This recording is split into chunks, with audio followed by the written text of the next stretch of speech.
Hi, my name's James Armstrong from AWT, and today I want to talk about 5 things that could delay your development projects. Now,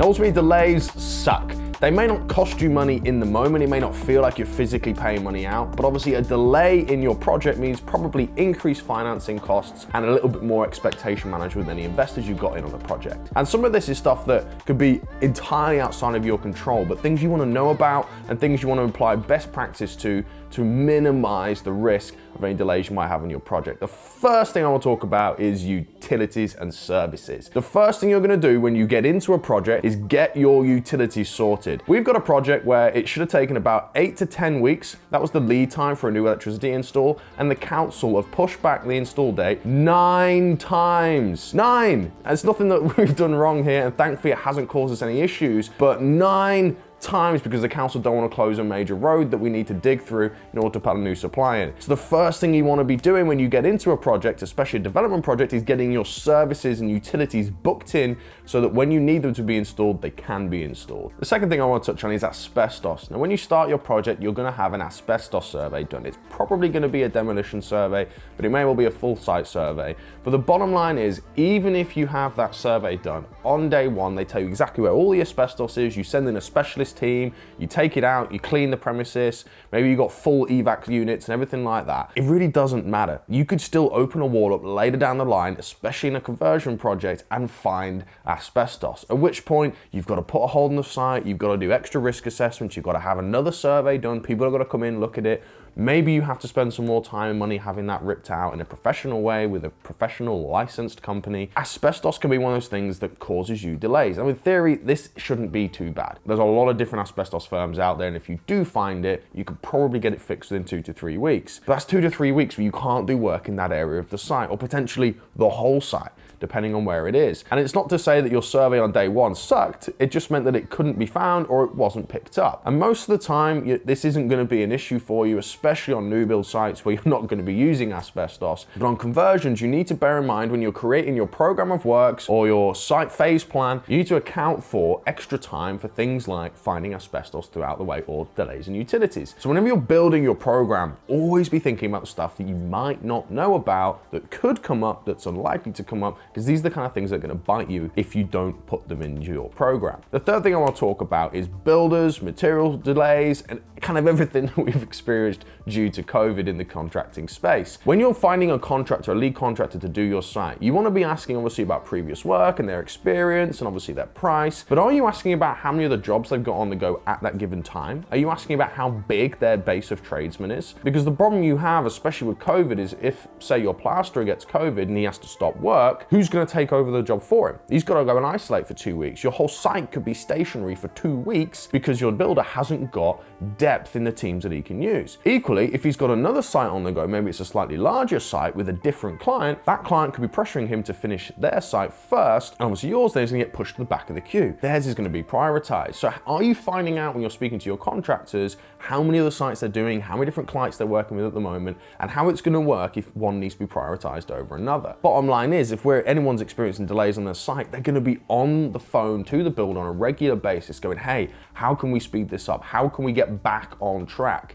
And usually this means throwing more lads to the site, which may actually end up being cheaper than not throwing more lads to the site, depending on how the financing cost weighs up. But you want to know that you have that option should you need it. So you want to be working with a contractor who has depth in their team, who is able to prioritize and accelerate if necessary, but also has great relationships with merchants. During COVID, the biggest issue most people had was with windows and doors, sometimes with timber and steel, and with plaster, because British gypsum closed down. So does your contractor have relationships with these merchants and suppliers so that if you have material delays or issues with supply chain, you're still able to get hold of the stuff you need? You know, bottom line is the bank don't care why you had a delay, they're still going to be charging you interest. And on a development site, this could be 5, 6, or even 7 figures a month, depending on the size of the site that you're doing. So again, when you're having conversations with your builders and your contractors, don't just ask about price and experience of previous projects. Get to know what they're doing at the moment, get to know them as well, and see if in the future there could be any way that you could overcome some problems. Next one I want to talk about is drawdowns. Now, most people are going to be using development finance or another form of lending package from a bank when they're doing a development project. Sure, you could do it in cash, in which case you're not going to have this problem, but I'd be surprised if you are. The thing with development finance is they don't give you all the money you need on day one to do the work. What they do is they say, you go do some work, and then you come back to us and say, hey, I've done this work, I've put this block work up, I need another 30,000 or 100,000 or whatever it is that you've done. They then send a surveyor out, they check that you've done what you've done, they compare it to your original build schedule and costings that you provided during the application process. You go, yeah, that looks right. Okay, you said it was going to cost this amount of money, we're going to give you that amount of money. Thing is, it takes like a day for you to request the drawdown. It could take up to a week for the surveyor to come out. It could take them up to a week to then produce the report. Then the bank are going to go to their credit committee and decide how much they want to give you. And especially if you want more than you've quoted for on your original bill plan,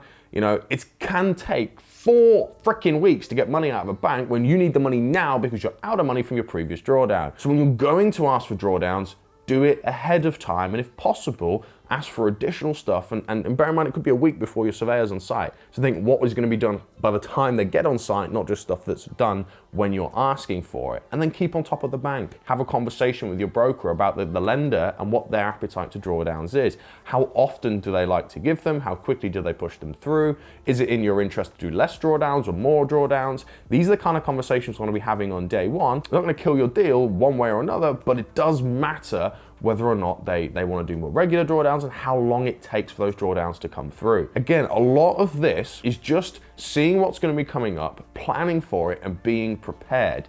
In theory, you shouldn't have to deal with this. Fingers crossed if your site goes perfectly. But if it doesn't, you need to know how to solve it. And the last thing I want to touch on, of course, is planning. Now, anyone you ever speak to in the development space who's gone through planning will tell you it is freaking slow. Solicitors, architects, all your consultancy teams that are going to be working on this do not move at the same speed you do. You're an entrepreneur. You're in business. These guys, they don't work that way.